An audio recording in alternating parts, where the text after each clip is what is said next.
Jacqueline. And it's Simeon. And we are Simply Stevens. Oh, we did that well today. We got it. High five. All right. Only 999 more times. This Friday will be November 22nd. Yeah. What does that mean? That's our anniversary. We've been married for 11 years. I love it. Oh my God. Yeah, we have a lot to talk about. A lot to discuss. So, oh Jesus, we made it 11 years. He's real. Glory. Okay, go ahead, drink your juice, baby. Go ahead. That's right, drink your juice. Sorry, let me compose myself. So okay. 11 years. 11 years. When you think of 11 years, what do you think of? I think of all the joy. I think of all the sorrow. Sorrow? What in the world? Dude, do you understand, all right, that marriage is not something that is always blue skies and is always green grass and rainbows and butterflies. So you trying to say you've been sorrowful? No, I'm going to say there's been moments that it's been less enjoyable. Okay. I can take that. But there's been times where, I've had an awesome, wonderful time being married. I love being married. Okay, which one outweighs the other? I want to say the good times. He wants to say the good times. Did you catch that? That's to answer your question. Okay. We're getting to a place now, after our 10th year of marriage, where it's like, I'm finding out new things about you. Oh. And, understanding who you are. I think the Lord is opening up my eyes more. What's one thing that you are finding out about me now that you didn't know? Well, I realized that you really enjoy helping people, social work, and, trying to do your best to meet the needs of other people. So wait, are you trying to say that I was selfish before? No. Oh. I'm trying to say that you've always been like that. But me, as a husband, I've always been the one that's been selfish. I'm the one that's oh my God, that is... Aren't we having a candid conversation right now? I'm telling you things. Feeling the spirit here. This one is spirit. I think it's whatever's in your cup. I'm not sure. Shut up! It's seltzer water. Gotta be specific. Seltzer water, guys. You're feeling the spirits. What? Spirits. Just kidding. He's such a jerk. I just love this. Just kidding, guys. Okay. Anyway, I've noticed that the Lord had to open my eyes, and He had to make me aware of the type of person you are and the type of anointing and what you are very passionate about. Whereas if this was me, I don't know, 7 years or into our marriage or something like that, I'd be like, why do you keep having people come to our house? Why are you always, spending money trying to help this person get ahead? They can go find a job. They can go do something, for themselves. And it took me, like I said, it took me 10 years to understand, like, you know what? This is where I believe God has you. This is where your ministry is, and that's what you're supposed to be doing. Aww. So the Lord had to, so sweet. Help me to understand where you are. I had to pray, like, God, what's wrong with her? What's wrong with her? Right? Yes, helping people. There's something wrong with me. No. Let me finish. The Lord had to go in and change my prayer from what's wrong with her to what's wrong with me. Aww. It's me like, am I missing something here? That's something that I think every husband should really take a deep dive into their mind, and through prayer and supplication, understand, like, hey, maybe I'm doing something wrong, or maybe I'm not understanding, something like that. It's not always, because it couldn't always just be you. Leave my hubby out there. As a wife, I have actually grown in learning that it is my duty as a Christian wife and as a Christian mother to make sure the needs of my family are met Yep. first. And I can't be sitting here talking about I'm doing ministry, you know what I'm saying? I'm feeding the homeless, feeding the hungry, you know, helping the homeless, and my own family and husband is hungry and about to be homeless. Listen, I could lose some weight. No worries. It's all good. No, I but could skip a seriously, meal, it's all right. Seriously. So, I mean, I think that it's really important that, and I appreciate you seeing that. But if I be honest, it's also important that, as you know, we are helping people, that you make sure that charity first begins at home. And so, I wasn't taking, I'll be honest and say that there were times where I wasn't doing things in our own home, right? Okay. Because I really did not know or was taught how to be a wife, how to be a mother. I didn't really have that tangible example. Right. The foundation. Exactly. Yeah, in that area. And so, you know, he had a phenomenal foundation with his mother, being an amazing mother and wife. Let me tell you, my mother-in-law is the bomb.com. Like, she still makes my father-in-law's lunch. She still irons his clothes. Yes, she does. Man, listen. I went over her house. Monday She just morning, ironed it. I'm like, what are you doing? She spends like an hour or two just ironing all his shirts. She's like, I'm ironing daddy's clothes. You know, I'm home, so it makes no reason for him to have wrinkled shirts. And no, I can get his breakfast and his lunch. And I'm like, well, Godspeed. But she is, to that point, my mother is a phenomenal example. My mother-in-law, no, she's my mother. She is a phenomenal example of a Christian wife, a Christian mother. So he had a expectation that I didn't meet. Now, because I didn't have that foundation, right? I always knew what it was like, sort of sometimes not to have. And so I've always wanted to help, but it's a balancing act. So thank you, but aww. It's something interesting. All right, so my turn? My turn? Go ahead. Go ahead, Ash. You know, from 5 years to now, yes. Where do you see improvement in yourself as a wife? Oh. Does that help? I give you a range. Yeah. About Okay, 5 that's years. fine. I would say, okay, I come from a very long line of very strong, independent women. Even my aunt's phenomenal.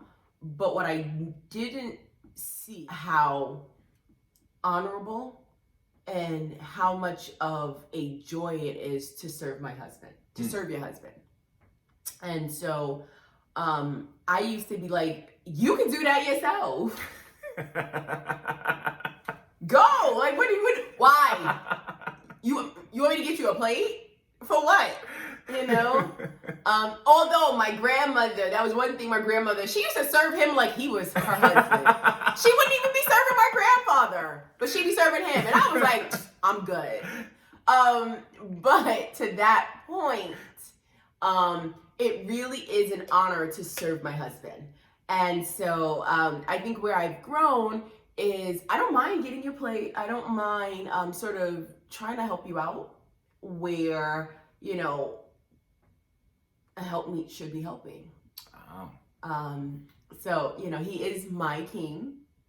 And I should be making life easier. I appreciate that, definitely. If there's one thing you can go back and do differently. Oh God. One thing. In this marriage, what would it be? Really, man? Okay. I tell people to mind their business. Oh! Let's do that. I feel that. And I pull out the Bible scripture. As for me and my house, we gonna serve the Lord. I'm just saying, I told people to mind their business. Yeah, I know. But I could have told them to mind their business too. It would have sounded more coming from you. Exactly. Yeah. So mind y'all business. Okay. So, you know, when you're getting married, you two become a unit. The husband and wife become the unit. there's no need for anyone else to come in and express their opinion on how your marriage should be run. Unless it's solicited, if you ask for advice, then yes. But if people come in and they start talking without, any... Without it being warranted. Exactly. Like, people should not feel a comfort level to make comment on your marriage. Precisely. Or in reference to your spouse. Exactly. And I think that that's something that we could have... Yeah, we could have picked up on that. You got to nip that in the bud immediately. Exactly. And that would have caused a lot of, would have caused a lot less stress and a lot less, going to bed angry, and having things broken and the like. I mean, you want to just put all our business out there? Oh, come on, man. You haven't even been so mad. We're very passionate people. Exactly. So you got to understand. Where was I going? I have no clue. So, wow. Bring this home, honey. Within our marriage, we've had to deal with a lot of ups and downs and a lot of trial and error on our part, and a lot of it on me. So no. I'm not gonna let you do that. You know why? I said a lot of it. I know you said it. Some of it. See, I was about to be nice. But this man, okay? Whom you love very deeply and care about. On a good day. On a good day. Again, I think that you had a lot to learn about life. But I come with a lot. So I think it's important, and this is one of the things, if I could go back differently, what would I do? I would get some counseling prior to getting married. I would have started therapy a lot earlier in our marriage. Because here's the thing, anything you don't deal with before marriage only gives room to grow in marriage. Because when you get married, you're already going to have stressors and triggers and things like that. But now you're coming into a marriage.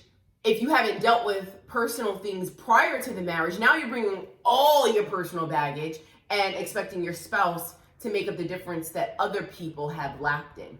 Right. No, it will not work. Yeah. Ask us how we know. 10 years. 11. And okay. 11 years. All right. Fine. On Friday. It will be 11 years on Friday. Okay. So we could just say that this is our week. All right. We own the week. This is our week. We own the week. This is our week. Okay. Let's make my hands a little bit more. My hands a little bit. He has huge hands. You got me. Stop it. Huge. Cut it out. So yeah, I'm not complaining though. 11 years, we've gone through, ups and downs and ins and outs, and I think what a lot of this could have been, I want to say avoided or mitigated, had we, had a vision and a goal set up prior to us getting married.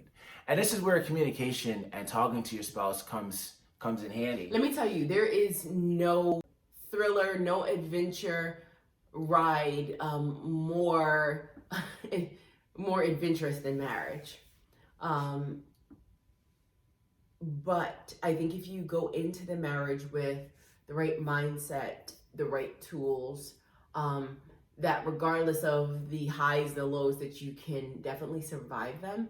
And even if you don't go into the marriage with the right tools, like I said earlier, there were some tools that I was lacking. Once you've identified them, seek out help, seek out counseling, seek out people that can really help you. If you're a Christian, ask God to lead you to the right people, because just because someone's saved doesn't mean that their advice is going to be conducive to your particular marriage and its growth. So definitely pray and ask God to send you to people that you connect with, that can speak to you spiritually, emotionally, mentally, and marriage is it's good. It's good to have a partner to do life with. It's good to have someone to take over feeding the kids when you don't want to feed the kids. But so if there's anybody struggling in their marriage, we've struggled. Yeah. You're not alone. Lot. You're not alone. Don't forget. You are not alone. Don't forget to have fun. Yes. You know, to have, you know, have some joy in this. You know, God placed you two together for a reason, for a purpose that's greater than yourself. You know, so even in that, you know, He honored you enough. He thought highly of you enough to give you another person that you can share your life with, that you can actually work together, you know, to build something. You know, and that in itself is an amazing thing. So, all right, guys, we're all set here. I hope you enjoyed our video. As I said, go ahead and press the subscribe button. What do you want them to do? Press the subscribe button. All right, guys. Be encouraged. Marriage works. Marriage is awesome. Yes, it is. Love you. Give me kisses. Mwah. Give me a real kiss. I'm gonna give you what? Really? On YouTube? I don't care. How about we turn off the ow. Mwah. Ow.